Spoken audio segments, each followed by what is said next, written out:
To win your battles, you need to testify of the Lord's faithfulness in the past. You need to look at what He's done to you back then and testify it for the present situation that you're going through.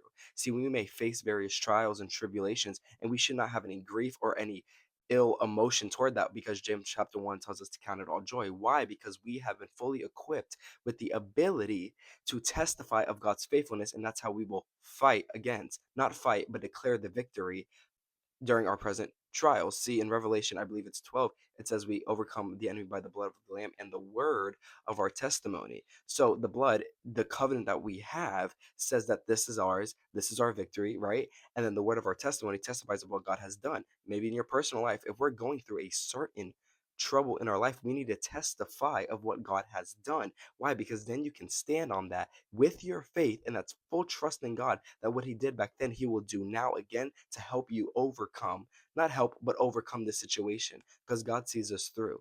It's light afflictions.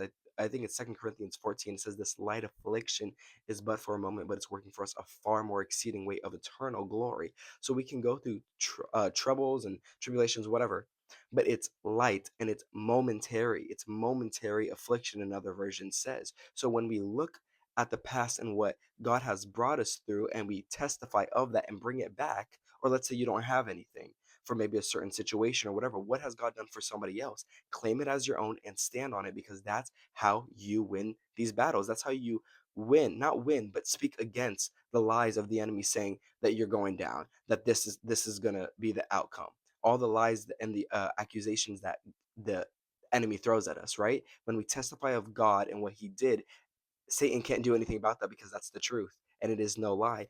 In 1 Samuel 17, David did this.